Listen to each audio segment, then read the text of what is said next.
بسم اللہ الرحمن الرحیم۔ السلام علیکم ورحمۃ اللہ وبرکاتہ۔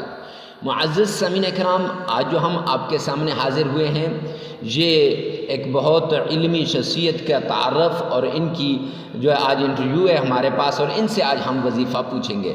آپ ہمارے چینل پہ اکثر وظائف تو دیکھتے رہتے ہیں، مسائل دیکھتے رہتے ہیں، بیانات دیکھتے رہتے ہیں، تو آج ہم نے جس شخصیت کو دعوت دی ہے یہ ان کا نام ہے حضرت مولانا منیر احمد عثمانی صاحب، اور ان کا تعلق ضلع مانسہرہ سے ہے، اور یہ ضلع مانسہرہ کے PK پاکستان سے ان کا تعلق ہے۔ اور ان کی تعلیم سب سے یہ ان سے ہی پوچھ لیتے ہیں کہ ان کی تعلیم کہاں سے ہوئی ہے اور کیسے انہوں نے وقت گزارا ہے، پھر ان سے ہم آج جو ہے وظیفہ پوچھیں گے۔ ایسا ان کے پاس عمل ہے کہ لوگ دور دور سے ان کے پاس آتے ہیں اس عمل کے لیے، تو آج ہم نے اپنے سننے والوں کے لیے ان کو بلایا ہے، اپنے اسٹوڈیو کے اندر مدعو کیا ہے، تو سن لیجئے گا۔ السلام علیکم ورحمۃ اللہ وبرکاتہ۔ وعلیکم السلام۔ حضرت آپ کا نام تو میں نے بتا دیا، تو آپ نے کہاں سے پڑھا ہے؟ بسم اللہ الرحمن الرحیم۔ میں نے جامعہ بنوریہ العالمیہ سائٹ ایریا کراچی سے پڑھا ہے۔ 2016 کی میری فراغت ہے، اور اس کے بعد سے الحمدللہ گورنمنٹ میں ایز اسلامیات TT پوسٹ کے اوپر میں اپنی دینی خدمت سر انجام دے رہا ہوں۔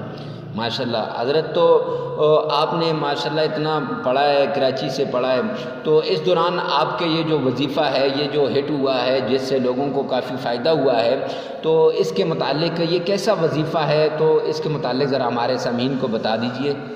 سامعین اکرام، اصل میں آپ کو پتہ ہوگا کہ جامعہ بنوریہ العالمیہ ایک روحانی مرکز بھی ہے۔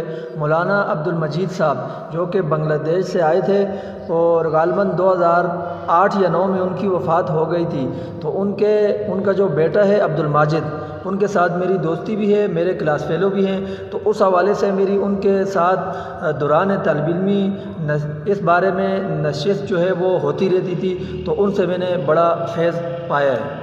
اچھا، تو ہمارے سامعین کو یہ جو آپ کا وظیفہ ہے جس سے لوگوں کو کافی فائدہ ہوا ہے، اس کے متعلق ذرا بتا دیں، وہ وظیفہ ہمارے سامعین کو بھی بتا دیں تاکہ ان کو بھی فائدہ حاصل ہو جائے۔ سامعین اکرام، میں آج آپ کو ایک ایسا وظیفہ بتانا چاہتا ہوں کہ جس کے اوپر اگر آپ عمل کریں گے تو انشاءاللہ آپ کی زندگی کے ساتھ ساتھ آپ کے گھر والوں کی زندگی بھی بدل جائے گی، اور آپ اگر کسی کو بتائیں گے تو انشاءاللہ ان کی زندگی کے ساتھ ان کے خاندان کی زندگی بھی بدل جائے گی۔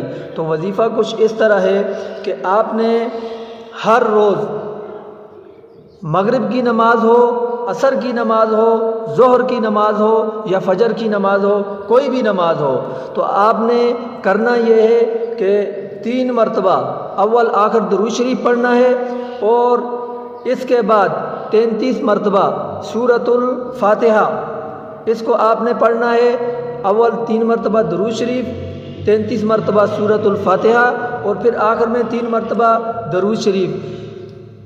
صحیح بخاری کے اندر ابو سعید خدری رضی اللہ تعالی عنہ فرماتے ہیں کہ یہ وظیفہ جو ہے یہ ہر مشکل، ہر بیماری اور کسی بھی پریشانی کے لیے جو آدمی لگاتار ان کو 21 دن پڑھے گا تو انشاءاللہ اللہ رب العزت اس کی ہر پریشانی، ہر مشکل سے ان کو نجات عطا فرمائیں گے۔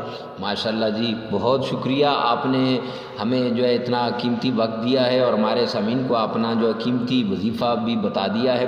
اچھا حضرت، یہ وہی بخاری شریف کی روایت حضرت ابو سعید خدری رضی اللہ تعالیٰ عنہ والی روایت ہے کہ جس میں وہ گئے تھے کہیں پر، اور وہاں پر ایک آدمی بیمار ہو گیا تھا، ان کا سردار، اور جب وہ بیمار ہوا تو وہ بڑے بڑے اتباع کو لایا گیا، بڑے بڑے حکماء کو لایا گیا، انہوں نے ہر جتن کر لی، لیکن ان کا وہ جو سردار تھا وہ ٹھیک نہیں ہوا، تو پھر لوگوں نے کہا کہ یہاں لے جاؤ ان کے پاس، تو حضرت ابو سعید خدری رضی اللہ تعالیٰ عنہ نے یہ سورہ فاتحہ والا عمل جو کیا تھا، تو اس کو اللہ رب العزت نے شفا دی۔ کیا یہ وہی حدیث ہے؟ جی بالکل، یہ وہی حدیث ہے۔